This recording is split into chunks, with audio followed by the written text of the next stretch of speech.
katapatan sa paggawa. Kay may nakatingin o wala, anuman ang ating mga gawain o tungkulin, ang panawagan sa atin ay maging tapat.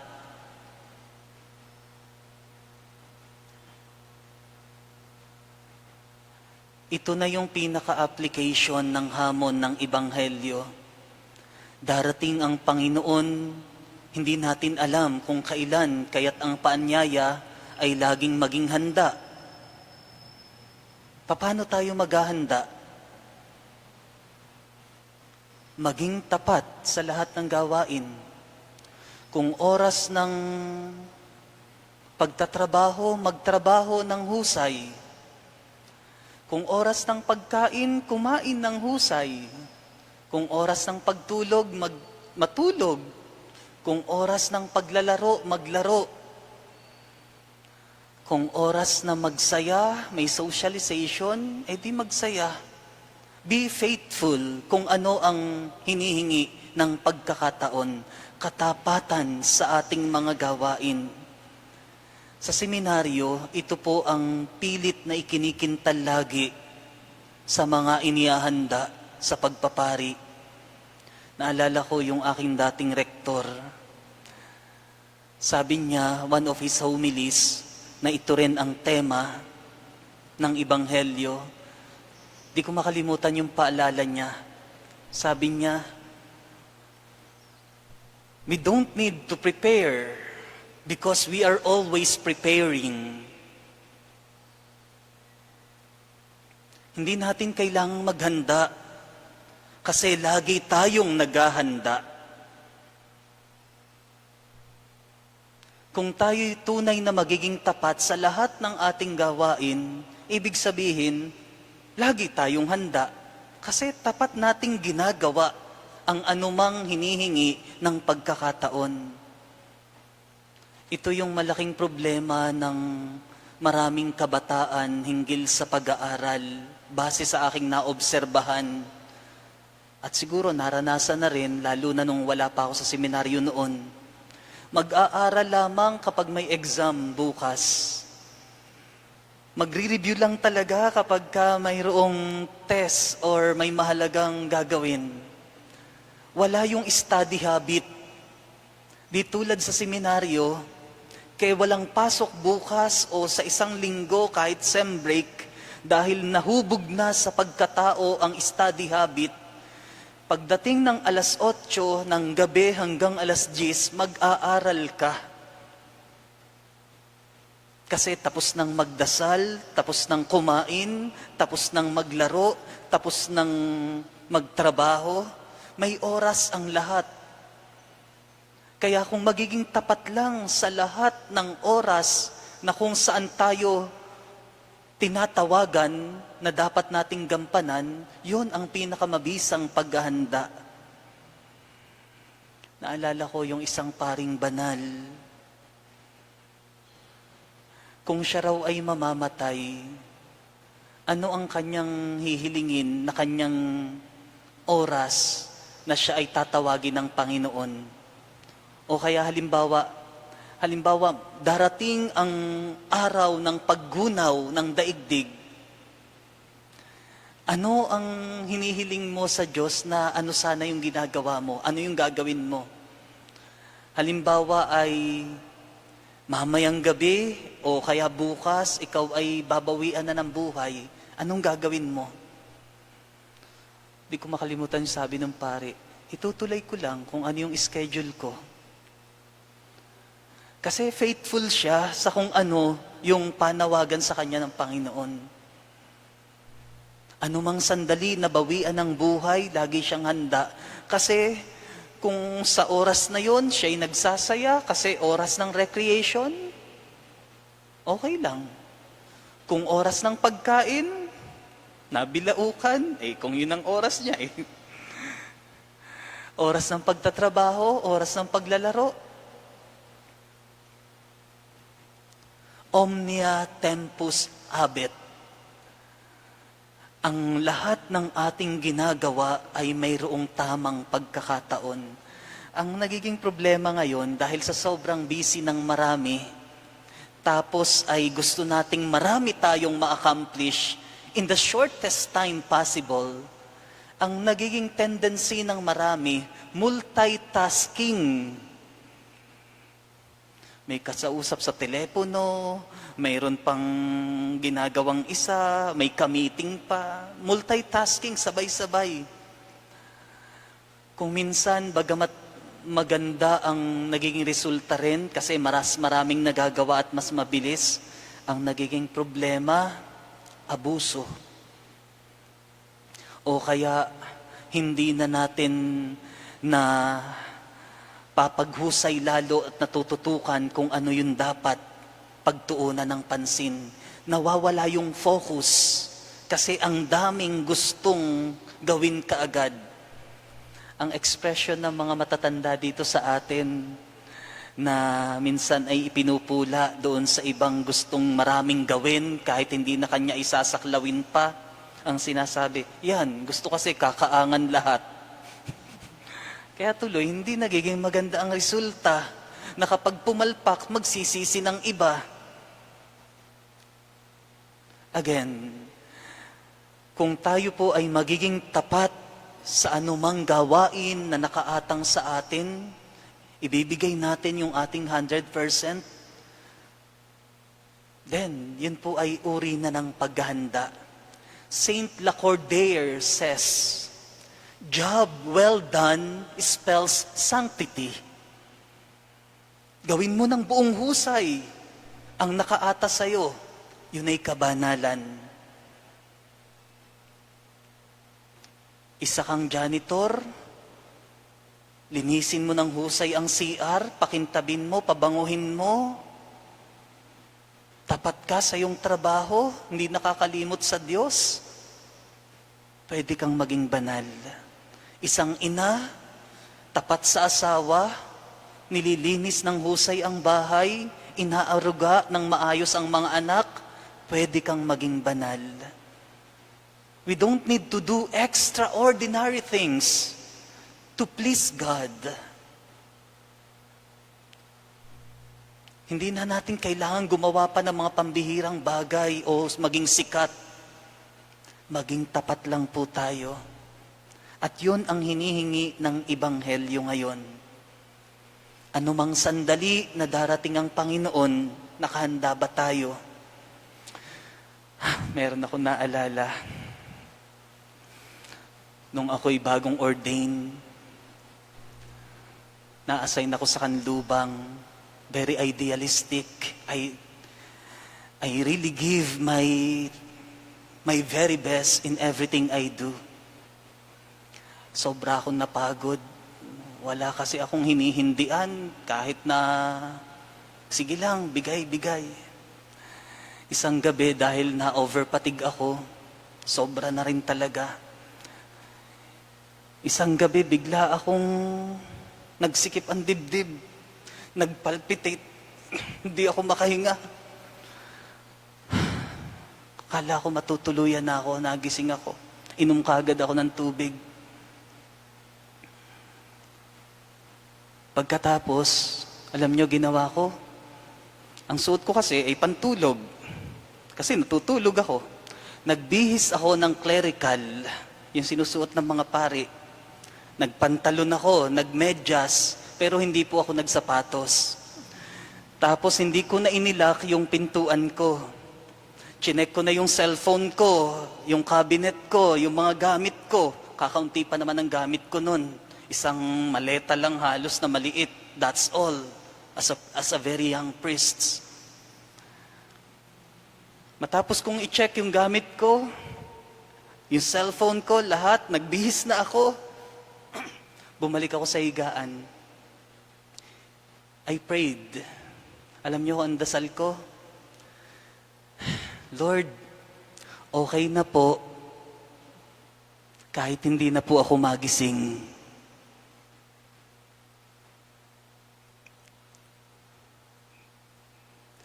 At the age of 30, very young priest, newly ordained, after giving my best in the service, I was almost excited to face God kung ako'y tatawagin niya na agad. Lord, okay na po kahit hindi na po ako magising. Mamayang gabi po, pagtulog nyo, kaya nyong sabihin yon.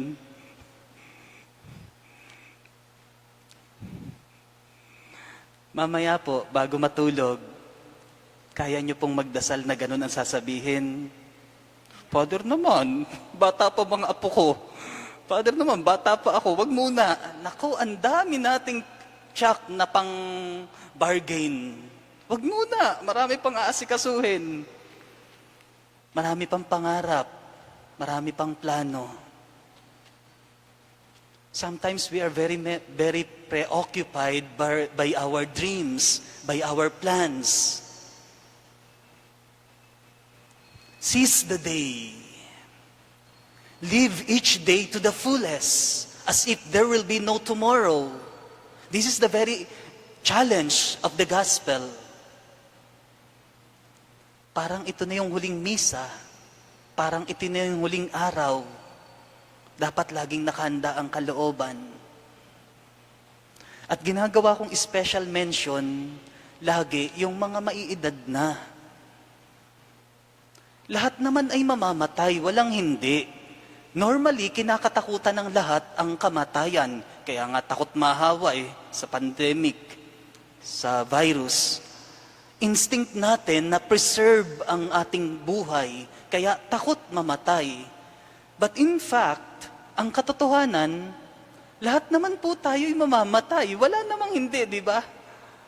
Kahit sino pang pinakamayaman, pinakamakapangyarihan, kahit walang sakit. Pagloloobin ng Diyos, any moment, pwede kang bawian ng buhay. Yun ang realidad sa mundong ito. Lahat ng nabubuhay ngayon, darating ang takdang oras, sa ayaw at sa gusto natin, lahat tayo mamamatay.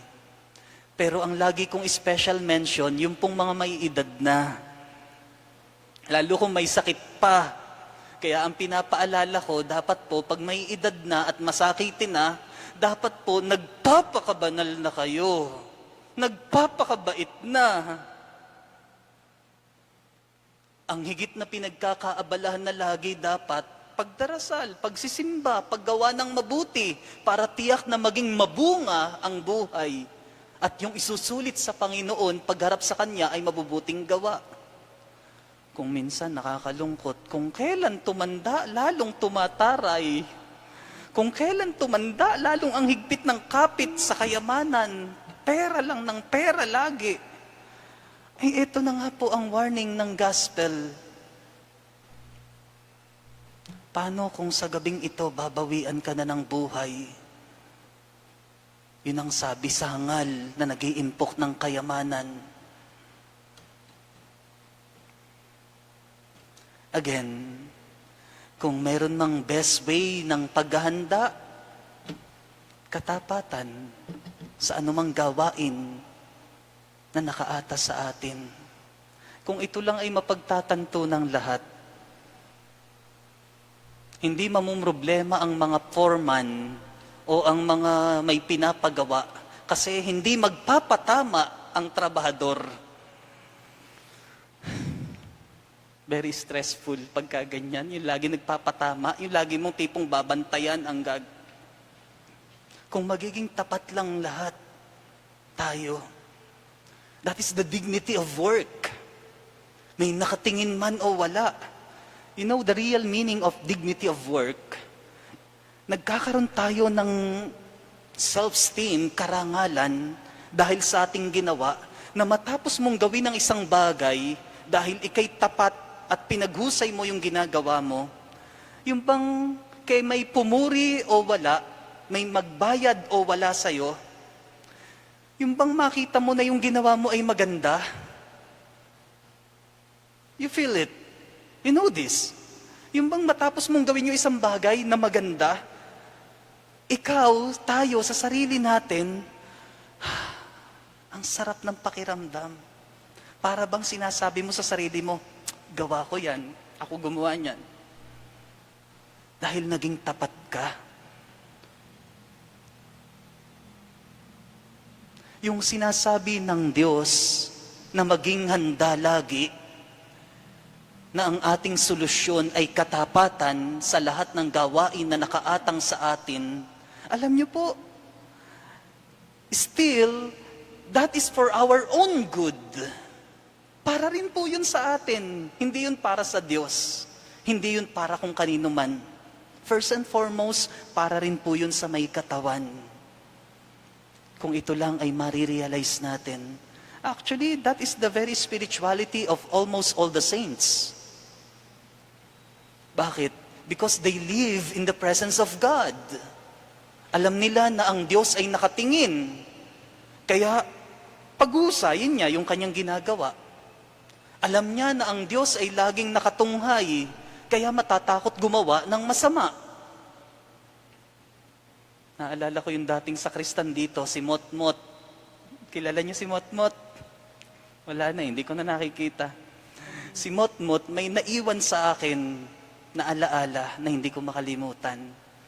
Pag siya'y aming binibiro, o kaya mayroong hindi magandang sinasabi sa kanya, ang expression lagi nun, wag, magagalit si Lord, kita ka ni Lord.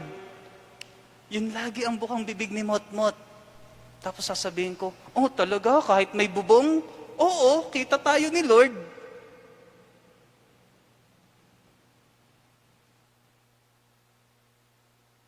Magtago ka man sa kasulok-sulukan ng kadiliman.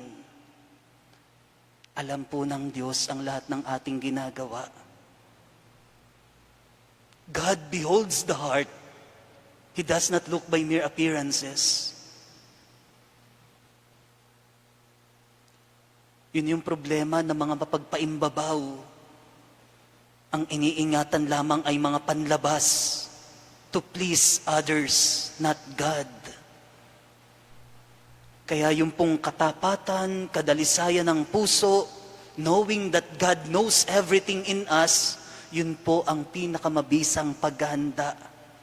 Kung ngayong araw na ito, o simula noon pa man, unti-unti na nating kinukumpuni ang ating pagkatao na nagsusumikap tayong maging tapat sa lahat ng ating ginagawa, I can assure you, tonight, kayang-kaya niyong sabihin mamaya, kahit marami pa sana kayong pangarap o plano, masasabi niyo mamayang gabi, Lord, okay na po. Kahit hindi na po ako magising kasi nakahanda na ako. I hope and pray the soonest we can do that confidently. Dumating na po sana yung sandali na anytime lagi tayong handa. Makiklaim lang natin yon, magagawa lang natin yon kapag alam na natin sa puso natin na tayo ay tapat, na nagagawa natin ang lahat-lahat para sa kapurihan ng Diyos.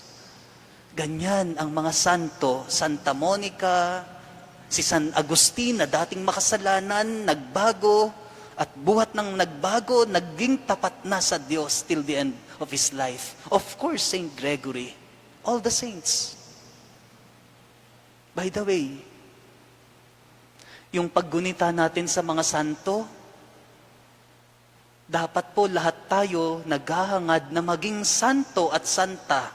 Kasi pag hindi nyo yun hinangad, para nyo na rin sinabi na ayaw nyong pumasok sa langit. Kasi ang nakakarating lang sa langit ay mga banal, dinalisay na. Dito pa lang sa lupa, habang tayo humihinga pa, simulan na ang pagdadalisay ng sarili. Para anumang sandali na tayo ay bawian ng buhay, hindi tayo ganong magtagal sa purgatorio para tayo linisin pa. Of course, we will die imperfectly. Pero sana, as early as possible, simulan na ang pagdadalisay ng sarili, and we can do that by being faithful sa lahat ng ating mga tungkulin na dapat gampanan. At yun po ang pinakamagandang paghahanda. Job well done spells sanctity. Amen.